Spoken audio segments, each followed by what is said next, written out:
Saya berkali-kali rembukan sama, termasuk diantaranya sama Profesor Quraish Shihab. Itu mau menjadikan manhajul Quran itu mudah. Di antara kitab yang saya pelajari serius itu kitab Syajaratul Ma'arif. Nanti sebagian tak tinggal di sini biar diajarkan Gus Rizza. Itu rencananya PSG Pusat Studi Qurannya Pak Quraish itu menerbitkan itu. Sementara ini sekarang di UI Universitas Islam Indonesia saya juga ngajar kitab itu. Kitab itu begitu mudah menjadikan Quran itu pegangan. Kalau di sini katanya mau dimilenialkan itu, milenial itu. Itu begini, misalnya begini. Ini saya beri contoh. Jadi peristiwa-peristiwa khusus yang ada di Quran itu ditabwib secara umum. Jadi ini saya nanti tidak guyon supaya Gus Rizza gak kelihatan kalah, karena kalau guyon-guyonan itu menang saya. Saya ini orang Pantura. Saya misoh saja ada dalilnya. Karena memang dalam tarikh-tarikh itu gitu. Ini Muhammad ponakan kamu, kata orang-orang kafir. Saffaha ahlamana wasabba alihatana. Semoga gak ada yang menerjemah wasabba alihatana. Kitab itu mudah sekali. Misalnya begini, saya beri sekian contoh, mungkin 3-4. Babu nafil ibad bikullil bilad. Bab kalau seseorang itu harus manfaat di mana saja dia berdomisili. Terus beliau secara mudah bilang qala ta'ala hakian an Isa bin Maryam wa ja'alani mubarakan ainama kuntu. Saya adalah orang yang hidup di mana-mana itu membawa apa? Berkah. Terus beliau memberi judul secara umum babu nafil ibad bikullil bilad. Sehingga saya di Rembang, di Lirboyo atau di mana saja, etikanya satu, harus bermanfaat. Setidaknya manfaat kalau ada orang ingin menang ya saya ngaku kalah lah. Kalau ada orang yang ingin saya diangkat jadi murid ya oke, saya jadi murid beliau. Enggak masalah. Karena bagian dari kesalian itu tawadhu.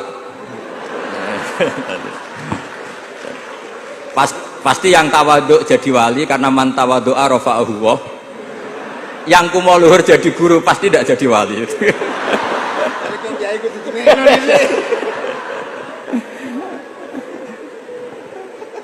Terus ada bab yang sesuai dalam konteks Indonesia. Itu juga dibabkan umum, babu saddid dzara'i. Bab menutup pintu potensi-potensi yang enggak baik. Terus beliau mengutip qala ta'ala wala tasubbul ladzina yad'una min dunillahi fayasubbullaha adwam bighairi ilm. Jadi dulu para sahabat saking semangatnya berislam, itu saking semangatnya itu sering bilang jancuk Lata, jancuk Uzza. Jadi ini tidak jauh-jauh dari misoh karena memang sudah dicap cangkem elek tadi. Terus mereka tanya, lalu kalau Tuhan saya jancuk, bahayanya jancuk juga Tuhan kamu. Akhirnya Allah bilang gini, Muhammad, umatmu kandhane aja misoi bro, kurbane aku. Makanya terusannya ayat fayasubbuha adwam bil khairi. Dan itu oleh Syekh Izzuddin bin Abdissalam yang dikenal sebagai Sultanul Aulia itu dibabkan mudah sekali. Babu saddid dzara'i. Jadi kalau kamu ingin Allah tidak dipisoi, Islam tidak disakiti, kamu jangan menyakiti agama lain. Itu bagian dari mencintai Islam. Jangan kira kita hormat sama agama lain karena ikrar, tidak, itu bagian dari mencintai Islam. Terus mengutip sekian hadis, la yasubbur rajulu abahu. Sebagian riwayat la yal'anur rajulu abahu. Ada yang baca la yal'ani, terserah lah. Kalau nahiya la yal'an sapa rajulu, terserah itu apa khobar bimanal amri apa bacanya la yal'an itu bisa dipasul masail nanti itu. Jangan sampai seseorang tuh misoi bapaknya. Kata para sahabat, wa kaifa yasubbur rajul abahu. Bagaimana mungkin seseorang misoi bapaknya sendiri? Terus kata Rasulullah, yasubbu abar rajuli fayasubbu abah. Wa yasubbu ummar rajuli fayasubbu ummah. Dia misoi bapaknya orang lain kemudian dibalas bapaknya dipisah. Ini penting saya utarakan. Jadi mudah sekali. Terus dibabkan di bab umum itu babu saddid dzara'i.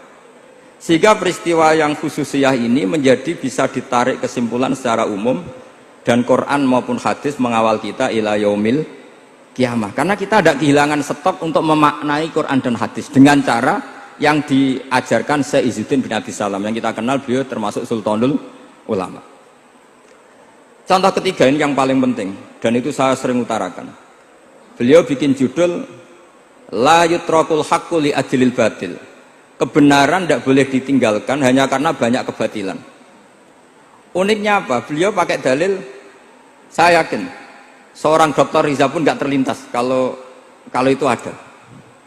Meskipun bikin rumus istihad tadi yang nggak ada kembarannya tadi. Karena ulama yang waras ya nggak ingin ngembari rumus seperti itu. Memang nggak perlu dikembarin, apalagi dosen-dosen tribakti itu nggak suka. Ini padune ra kuat gaji kan gitu. Itu kan dalih supaya ngirit ya. Wes mulang gak arep-arep gaji barokah gitu. Itu mesti kong kali kong sama bendara ya. Karo yayasan itu. Itu ada judul La yutrakul haqqu li ajlil batil. Itu uniknya beliau hanya dalil Inna sofa wal marwata min sya'airillah faman hajjal baita wa atamara fala junaha alaihi ayyat tawafa bihima. Sofa dan marwah itu hakikatnya adalah min sya'airillah, termasuk syiar-syiarnya Allah. Maka siapa yang haji maupun umroh nggak apa-apa. Allah dalam bahasakan itu nggak apa-apa, fala junah nggak apa-apa, terus saja tawaf di situ. Memang dalam bahasa Quran tidak bahasa sa'i tapi pakai bahasa tawaf, ayat tawafa bihima. Kata Syekh Izzuddin bin Abdissalam, di sofa ini ada Isab, nama berhala, di marwah ada Nailah, juga nama berhala. Yang orang-orang jahiliyah dulu ini menyembah dua berhala ini. Karena ada berhala mereka merasa risih kalau ibadah ritual tauhid di situ. Tapi kata Allah, teruskan saja kamu tawaf di situ atau sa'i di situ. Artinya apa? Kebenaran tetap diperintahkan meskipun ada kebatilan. Jadi gampang sekali. Terus beliau bikin judul La yutrakul haqqu li ajlil batil. Barang hak itu tidak boleh ditinggalkan karena barang batil. Saya di mana-mana kalau boleh dikatakan fatwa. Kalau ada orang mati karena narkoba atau karena mendem atau karena koplo atau karena oplosan, itu kita sebagai kiai datang saja. Tapi tidak harus kiai yang top-top kayak Gus Riza, salah satu kiai datang. Karena sekali kita tidak datang, mereka akan menciptakan tradisi baru dalam penguburan. Kiai ratekong, soleh-soleh ratekong, dipendem ala mereka. Didekno ambek diminumi arak. Sehingga kita datang ini karena apa? Sebetulnya demi melaksanakan syariat Islam, memperlakukan janazatu muslim. Kita kelola secara Islam. Meskipun mangkel, kita mangkel, wong mati kok oplosan. Mati-mati pas sujud kan keren. Atau mati karena gaji terlambat kan keren. Ini mati kok. Atau mati karena miskin telat apa? Gaji kan keren, tirakat lah, qanaah. Nah. Betul, ini mas-mas kalau yang mencintai Mbak tidak kesampaian, syahid cinta itu juga syahid. Asal tidak pernah lihat, tidak pernah SMS. Ngempet tok itu kalau mati itu syahid. Tapi syaratnya nggak ngelihat, nggak nge-SMS, nggak WA. Pokoknya seperti itu. Nah, ini penting saya utarakan. Saya pernah diundang salah satu acara akad nikah. Itu yang undang itu nanggap ketoprak. Gus nanti ada ketoprak di rumah saya, tapi jangan nggak usah lihat itu. Tapi jam 9 ngakatkan anak saya. Ya saya datang. Pas itu memang nggak ada udzur saya datang. Itu sudah ada biduannya banyak di situ. Kenapa saya datang? Pikiran saya tadi. Kalau kiai tidak menyaksikan akad nikah, nanti mereka bisa bikin cara akad dengan cara mereka sendiri. Sehingga takbir-takbir yang di fikih, misalnya walimatul ursi itu kalau ada ikhtilatur rijal wan nisa haram hadir, itu nggak pernah dilakukan oleh guru-guru kita. Setahu saya Mbah Mun, bapak saya, guru-guru kita, meskipun ada ikhtilatur rijal wan nisa, mereka kalau ada walimatul ursi asal tidak ada udzur itu datang. Karena la yutrakul haqqu li ajlil batil. Padahal jelas di Bajuri, di Anatut Thalibin, jika hunaka muharramun harumal hudur. Entah kalau Gus Riza baca hurrimal hudur atau harumal hudur, tidak tahu saya, ini kan bisa debat ini. Karena saya santri sarang, jadi kalau baca dua kali harumal hudur atau hurrimal hudur. Tapi kalau yang santri sini mau tidak mau ya anut harokatnya guru tadi. Resikonya nurut itu harus ikut haruma apa hurrima. Kalau saya karena enggak nggak dimaknani, jadi ya bingung. Maksudnya bingung milih, saking banyaknya ilmu.